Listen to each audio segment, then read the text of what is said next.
The moon's really weird. The moon's super weird. The size of the moon directly corresponding, like when it's in orbit with the sun, completely blocks out the sun perfectly. It's 1/400th the size of the sun, and it's 400 times closer to the Earth than the sun.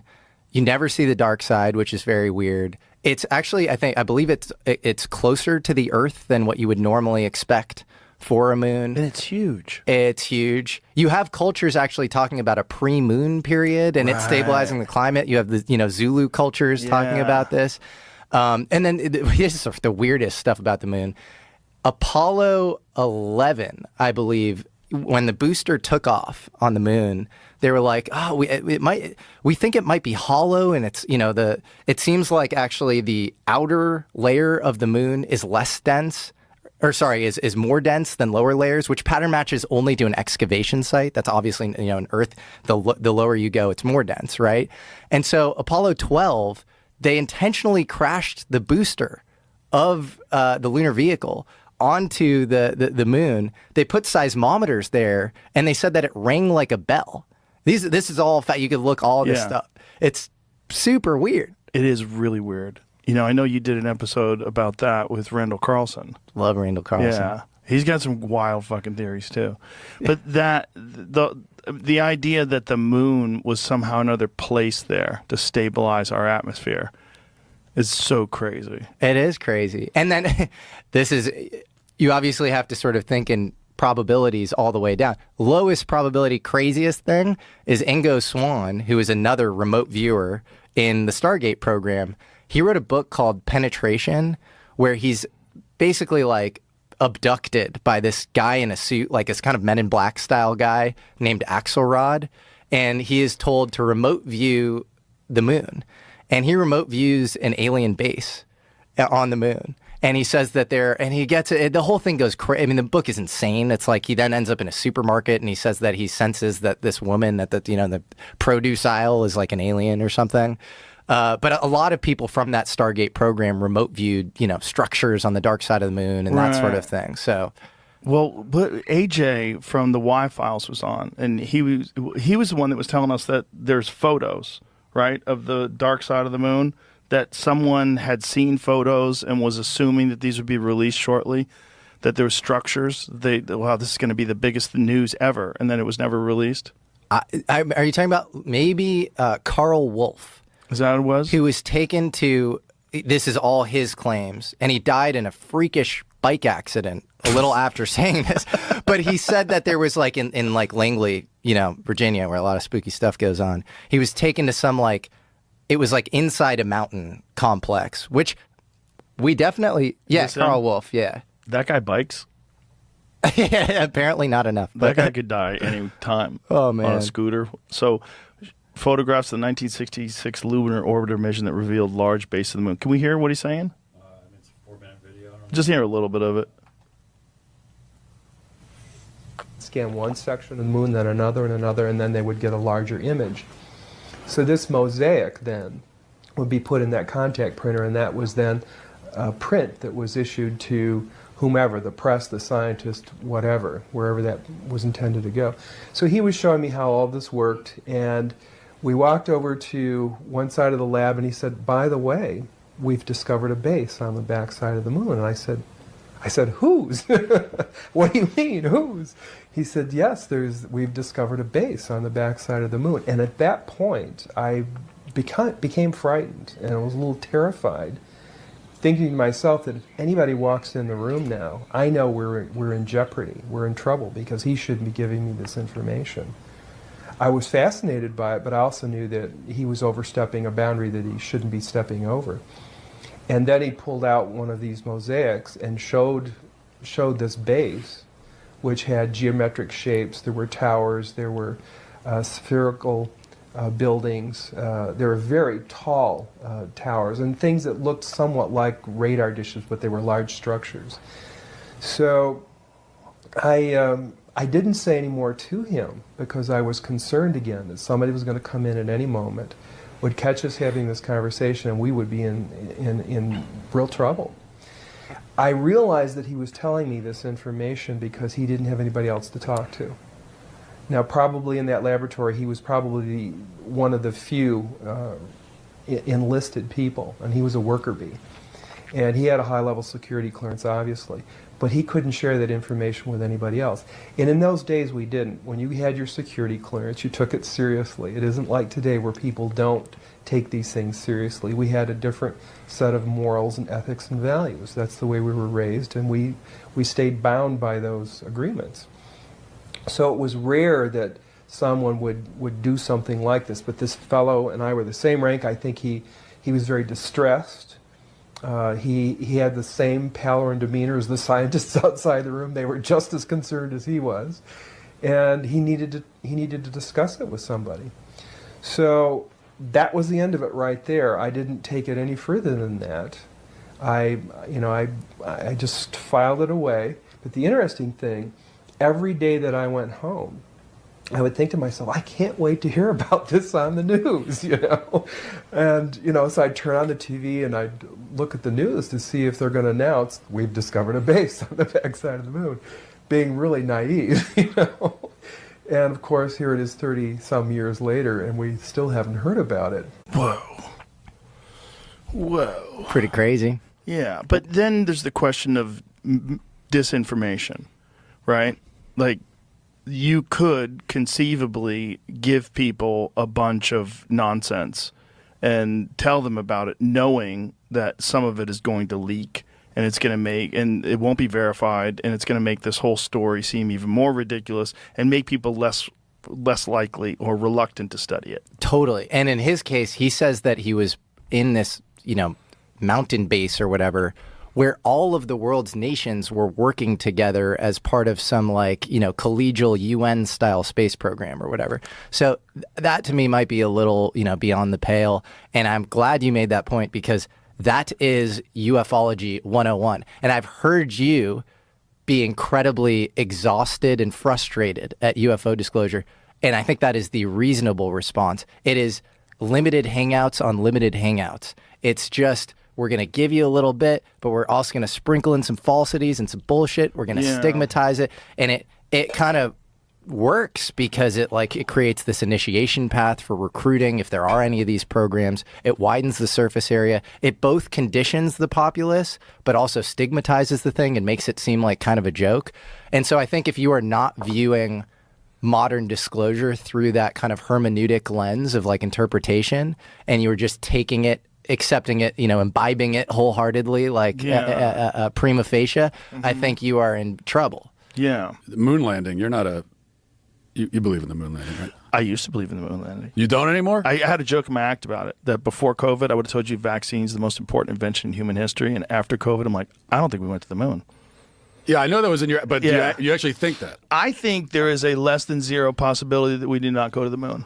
Oh my gosh. I know. Why do you think we went to the moon? Because it's exactly what you just said about, well, there's a lot of reasons, but the main thing is what you just said about the Earth. The vastness of the conspiracy that would be required to fake that, it's so vast that it's a lot more incredible to believe that we faked it than to believe that we just went. And going to the moon, it's a massive achievement, but I think the greatest human achievement of all time.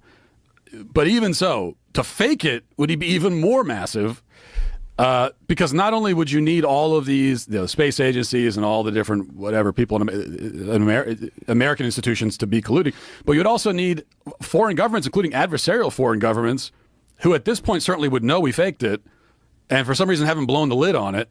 So they're letting us take this achievement that they know. Why haven't the Russians come out and said all those things you're saying are true? Right. I don't argue with any of the things you're saying. But one of the things that I think you have to consider is, if it's not possible for human beings to safely go through the Van Allen radiation belts and out into deep space without much protection and face the temperatures that are on the surface of the moon, which get up to 250 degrees and 250 degrees below zero in the shadows.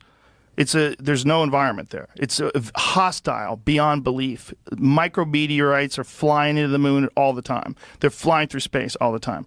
We've never had a single biological organism go out into deep space, past the Van Allen radiation belts, and then come back to Earth and come back alive, except human beings during the Apollo missions. Every single space station mission, every single space shuttle mission, all of them are inside 350 miles from the Earth's surface. The only time human beings have ever been past that and through the Van Allen radiation belts was the Apollo missions.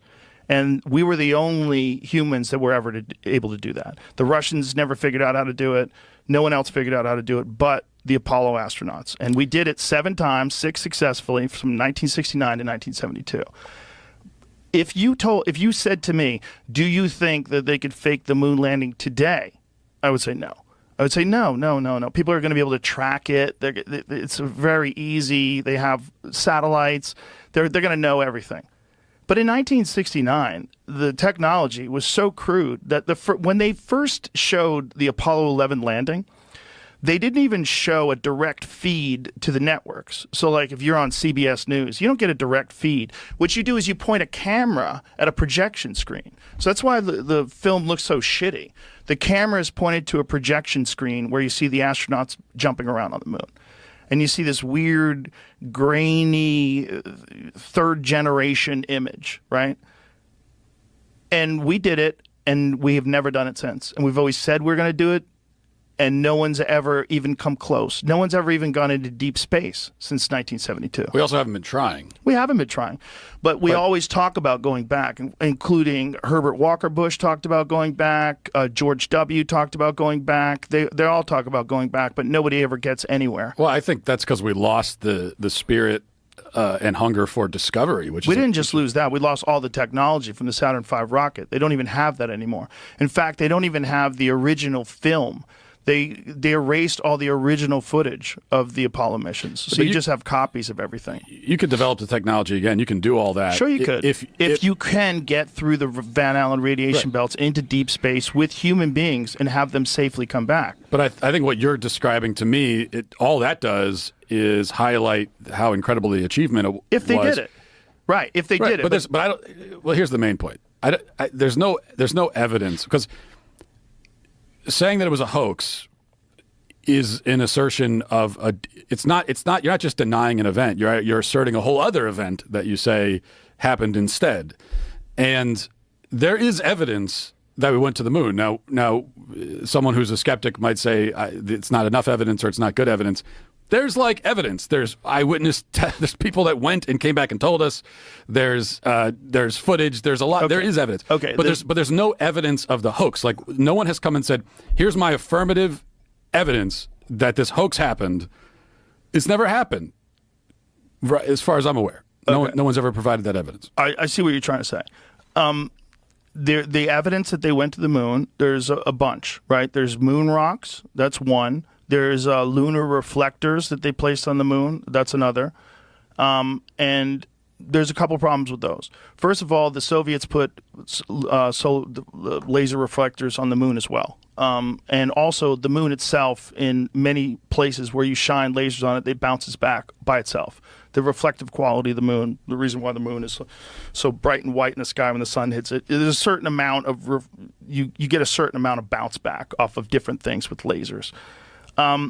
There's some photographs that are interesting. What was it? Was the India? What was the one where they got the most high resolution photos of the lander? I'm looking at Wikipedia right now of all third-party evidence of the Apollo mission. One of the things that's interesting is they gave a moon rock to, was it a prime minister of Holland? Is that what it was? Which one was the moon rock they gave that turned out to be petrified wood? So the Apollo astronauts gave a moon rock to some foreign dignitary, and it turned out to be a piece of petrified wood. They do have samples of moon rocks that came from the moon, but we also have those on Earth. And in fact, Wernher von Braun in 1968, I believe, went to Antarctica. There's all these photographs of him in Antarctica. Antarctica is a great place to take moon rocks because Antarctica is just this gigantic sheet of white, and you can spot the meteorites in the ground. So this is the photo. And this is from what? What is this from? What is the so this is an Indian Space Research Organization's, I don't know how to say that word, Chandrayaan-2 orbiter captured images of NASA's Apollo 11 and 12 landing sites and lunar modules from 100-kilometer altitude. Apollo 12 image, astronaut boots tracks are still even visible. Due to the recent interest in another post I shared, decided to download to view the raw imagery. So that looks like there's some kind of thing on the moon. It's pretty good evidence. It is evidence that something's on the moon. It's not evidence that human beings went to the moon. See, we have things that are on the moon. We have things on Mars right now. Well, I think we had things that were, we'd shot things into space for sure. Yeah, but it's evidence. It's not proof in and of itself, but it is evidence. Listen, I'm not saying we didn't go to the moon. What I'm saying is the subject is complex. And it's not even a little complex. It's really complex. There's a documentary called A Funny Thing Happened on the Way to the Moon. This guy, Bart Sibrel, he's been obsessed. He was a guest on the show, too. Been obsessed about this his whole life and absolutely believes that we never went to the moon. And there's enough shit that you go, okay, if he's right about any of these things, it's weird. One of the things was some of the photographs of the moon, they ran through one of those AI detectors that can tell you whether or not something's false or artificially generated. And it showed different images from, I think it was a Chinese satellite of the moon. They said this is legitimate. But then it got to these Apollo images, and they said these have been doctored. This is AI. Who said that? This AI program that All they the ran, images or a few of them? a few of them. But then other ones were found to be authentic. I don't think so. I think they only ran a few images through. See if you can find those, Jamie. Find what they did. Again, this is not saying that we didn't go to the moon. It could be, and this was a fact with the Gemini 15 program, where Michael Collins, there was a photograph of Michael Collins that they took in one of his training exercises, where he had those packs that they put on where they can move around while they're doing moon walks, or not moon walks, space walks outside of where they're connected by a tether. And he was like in this harness and manipulating this device. And what they had done is taken a photograph of him training, and then someone, probably some overzealous PR person, had taken that photograph and then blacked out the background and tried to pass it off as a really clear photograph of him out there on a spacewalk, which is probably very difficult to get, right? You'd have to have another person at the camera, frame it right. They had this photo. They're like, look, he did it. Let's just pass this off as the real thing, which is, you're also talking about the Nixon administration, where they were just full of shit constantly. If you remember, this is where he tried to claim it was from, which is a Russian video. I don't know. So there's different video where they ran it through, and they said it was real, and was it a Chinese program? But when they ran the American ones, the American images, they said that they were doctored. Again, it doesn't mean that we didn't go to the moon. But it does mean, okay, there's that. That's weird. Have you ever seen the Apollo 11 post-flight press conference? Yeah. It looks like a hostage video. It looks like a bunch of guys who don't want to be there. They look real fucking nervous, and they look real deceptive. And if you watch that video, it's weird. Well, but I think that's the temperament it requires to do something like that. Could be. It's almost suicidal to go to the moon. Right. And so you have to be like barely even a human psychologically to do it. So that to me is just like, and they just went through this whole experience. Well, who knows what that does to the human psyche? To even just like be in the vastness of space, even on the space station, I feel like that would change me as a person, not necessarily for the best. Well, there's actually like a psychological condition that they talk about. That this sort of understanding that we're all connected. That it's like akin to a religious experience that many astronauts get when they go up to the space station and look down at the Earth and go, "Oh my God, what are we doing? Like we're all together in this thing, and we're so alone in the universe. And for us to be fighting over these trivial differences and these stupid lines in the dirt that we draw, when we are like just clinging to this ball in the middle of everything."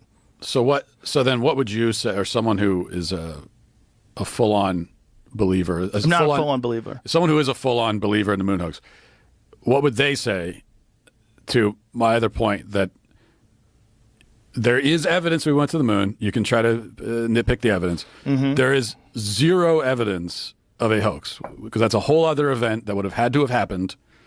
There is no evidence at all, not one sliver of evidence ever, of that hoax having ever happened. But I think that's a weird way to frame it, right? Is there evidence of a hoax of the JFK assassination that Lee Harvey Oswald acted alone? Do you think there's evidence? Well, but the event itself, being that JFK was killed, happened. But that's not the conspiracy. So the conspiracy is, did he act alone? And is there evidence that he didn't act alone? What do you think? I'm very skeptical that he acted alone. Yeah. Right. But I don't know. I don't whatever. know exactly what happened. Nobody does. Exactly. Same exact perspective. Same exact perspective about this moon thing. Like it may have happened, but this was a time of deep deception in the American world. This is a time after Operation Northwoods. This is a time after the Kennedy assassination. This is a time. I mean, this is a weird, fucking shaky time in terms of propaganda. This is after Eisenhower warned about the military-industrial complex. This is like, there was a lot of deception. Gulf of Tonkin incident. There's a lot of open deception that the American people were being subject to. And then there's this Cold War between us and Russia, this space war for superiority. There was we wanted it so bad we brought in Nazis. But I think, I mean, the JFK is an interesting example, but because yes, there are things that I'm skeptical of that are claimed that I don't really have evidence that the thing didn't happen or that it didn't happen the way they say, but I'm still skeptical. So I get that. But it feels different to me because the JFK assassination did happen. The question is, how did it happen? But if we're going to assert that a major historical event, probably the greatest, the most significant historical event in history, or one of them, did not happen at all, no one did it, then like I said, so what you're actually claiming is that some other thing, they went somewhere and they pulled off this hoax and they planned it and they did, like an event happened where they were faking it. Right. And so what I would want to see, has anybody come out, any whistleblower ever, to say, hey, I was involved in the shoot, or I'm in Hollywood, I talked to a guy who was there. Well, that's not even evidence. You know, real evidence would be some sort of documentation, some sort of a way to go over, like, there's a binary code that shows the distance between the Earth and the lunar module at every stage of the journey, but that's missing. That stuff's missing. All the tracking data, they can't find it. All the original footage is missing. And that could just be people who are really bad with historical items. That's possible. But to say that faking the moon landing would be a bigger achievement than actually going to the moon, I would say only if people could actually go to the moon. So here's the question. Can we really, everyone wants to dismiss it, can we really send a biological entity into space, go through that radiation, which is thick, covering the Earth, and have it come back alive?